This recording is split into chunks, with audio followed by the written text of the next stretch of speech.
Oh boy, this can't be good.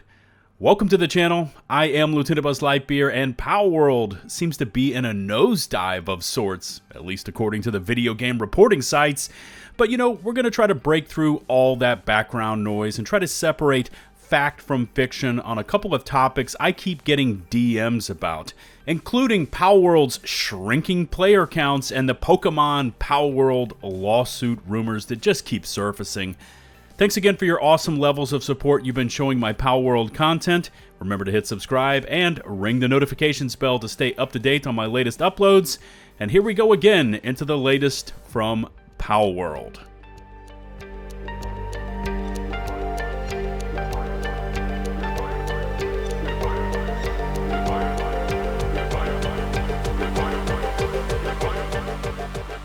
Kicking this one off is the story that Palworld is down 1.3 million players in Steam's biggest ever 2-week drop. Palworld loses over 1.3 million concurrent players since launch on Steam, making it the biggest 2-week drop-off on the Valve platform.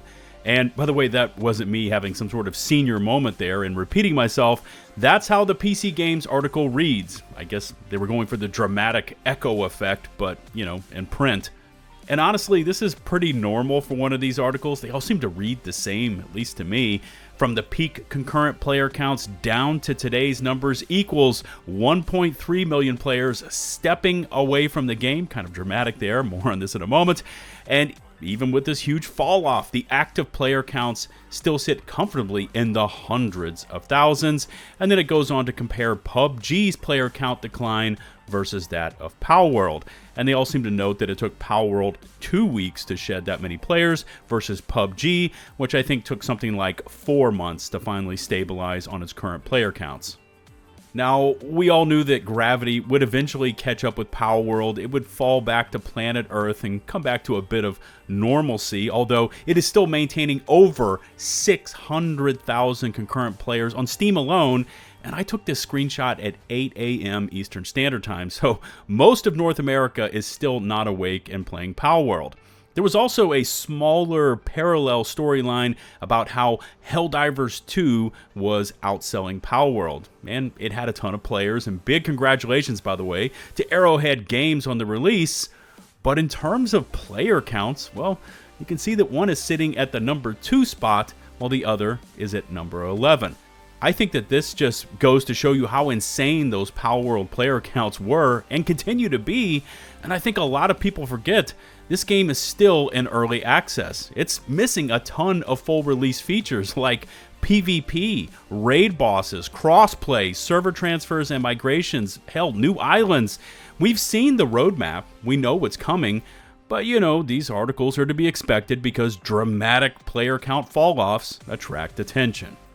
Moving over to the game itself, and as someone that has spent his fair share of time in Ark, I can honestly say that Palworld has a more casual vibe to it. I mean, as soon as you spawn in, you aren't getting ripped to shreds by an alpha raptor, but there's still a level of complexity to Palworld that can get a bit overwhelming for new players to the crafting, breeding mechanics that are present in a survival game. Now, for that, I'm going to link in 2 handy resources that I have up on my monitors whenever I'm playing, and they really make life a bit easier when it comes to PAL skills. The first is this passive skill chart, and maybe you've always wondered why one of your pals seems to work so damn slowly, or maybe why they're always just pissed off, and that probably comes down to them having the slacker or destructive passive skills. This is also really helpful when you start to combine pals through the Essence Condenser, and with this chart you can know which pals to buff up and which pals to use to power the condenser. Now the second chart is this incredible partner skill upgrade stat chart posted over on the Palworld Reddit by Blobbable. And it breaks down all the mount speed upgrades, hidden player attack boost, element swaps, carry weight, drop rate bonuses, mounted element boosts, party buffs, and a whole hell of a lot more. For instance, I'm always hitting max weight because I'm mining ore in the open world for ingots, and I found that if I added King Paka to my party, I picked up extra carry weight just for having him there. I mean, it's pretty cool stuff. And the chart shows you some of the sweet spots for upgrades, so you can gauge, hey, if I spend enough essence into this POW, what does it net me in returns? Like I said, super helpful stuff here, and both of these will be linked in the video description. Alright, now on to the lingering topic with Palworld and Pocket Pair, lawsuits. Now, to break this down, it all comes down to a 4-step timeline, starting off with Pocket Pair themselves back when they launched Palworld, and several statements made by Pocket Pair CEO Takuro Mizobi, including that the game has passed legal reviews and no company has taken any action against it. Quote, "We make our games very seriously," Mizobi says, "and we have absolutely no intention of infringing upon the intellectual property of other companies." Now, this was also right around the time that the use of AI in Palworld was also a very hot topic, but both of these kind of ran their course and faded away. Part 2 was when the Pokemon company, and by the way, remember, this is not a Nintendo solely owned company, as it's actually made up of 3 parts, of course Nintendo, but also Game Freak and Creatures Inc. Anyways, right around the time Palworld was going supersonic over on the Steam charts, the Pokemon company released a blanket statement. Quote, "We have received many inquiries regarding another company's game release in January 2024. We have not granted any permission for the use of Pokemon intellectual property or assets in that game. We intend to investigate and take appropriate measures to address any acts that infringe on intellectual property rights related to the Pokemon. We will continue to cherish and nurture each and every Pokemon and its world, and work to bring the world together through Pokemon in the future." Of course, they did not mention Pocket Pair or Palworld specifically, and it almost came off as a brush off to the question about Palworld, kind of like, yes, we see them, now stop asking. Fast forward to a few days ago, part 3 of this saga, and Nintendo was having its latest earnings call, and President Shuntaro Furukawa was questioned about Palworld. And these calls are of course public, and so the questions and answers are also heard by all. His response, quote, "We will take appropriate action against those that infringe on our intellectual property rights. While Nintendo hasn't taken any coercive action against Palworld in particular, it has swiftly dealt with things around it, such as taking down the first Palworld Pokemon mod." Now, I've mentioned this in previous Palworld discussions, but Nintendo is known around the industry to have a rabid legal team, and they are one of, if not the most, litigious companies on the planet, issuing DMCA strikes and takedowns without mercy. Now, while Furukawa did not mention Palworld or Pocket Pair specifically, he was probably referring to the Pokemon Palworld mod that was making the rounds over on social media, and it was immediately nuked when Nintendo hit it with a DMCA.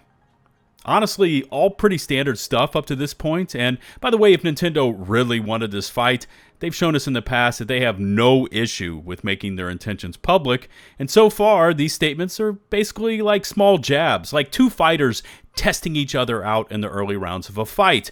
They're essentially letting each other know, we see you, and we're going to be watching you.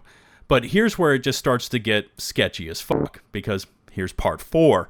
And this is where I started getting tagged into the conversation. This is where Gaming Bible takes Furukawa's general statements and just runs wild with them.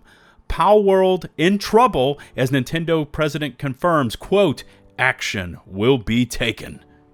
In terms of journalistic integrity, this hot take seems to not only run up to and skirt that proverbial line, but completely crosses it with quotes such as, "The Nintendo president has finally addressed the swirling mass of rumors, confirming that actions will be taken." What these actions entail hasn't been specified. Also, later on, they state that it's a dark day for fans of both games. On the one hand, the need to protect the sanctity of Pokemon is paramount to many, but on the other hand, doing so could lose them access to a viral game. What the future of this Steam game looks like is unclear now. Really? We hope that it manages to survive without the overall feel of its gameplay dramatically changed. However, we suspect that the Pokemon company will be relentless in its quest to right the wrongs it sees. It's done similar in the past, having dealt with years of other brands attempting to infringe on its property. Many of those brands have now fallen into obscurity.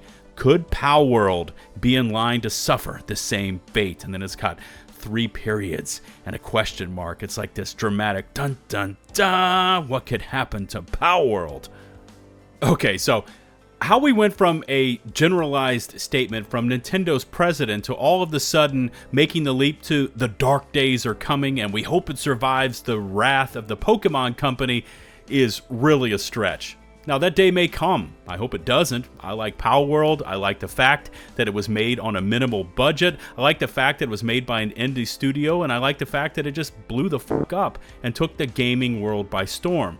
But this article and that headline is what I would call irresponsible, because it also leads to these copycats like the Reddit blast I showed you at the start of the video. Now, nobody ever takes the time to read that Reddit post because it has been deleted, and it is obviously a fake post, but it spreads around the grossly false narrative about Palworld. But I will say this, and by the way, I just thought about it.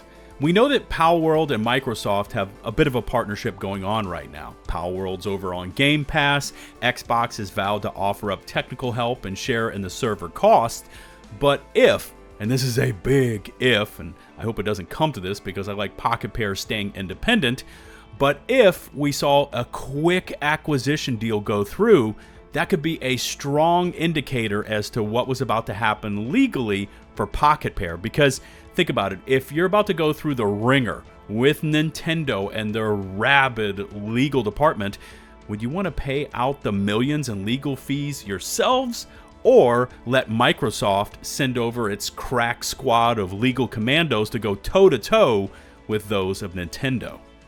Interesting food for thought right there. Remember to hit subscribe and ring the notifications bell to receive my upload alerts. All my socials can be found down in the video description, including Twitter and my very own Discord community, of which I try to stay active on both, so check those out. Shout out to the nearly 193,000 of you that have taken the plunge and hit subscribe, and if you haven't already, I would love to have you come along as we make that last little push up to 200,000 subscribers. Until the next one, this is LtBuzzLitebeer signing off.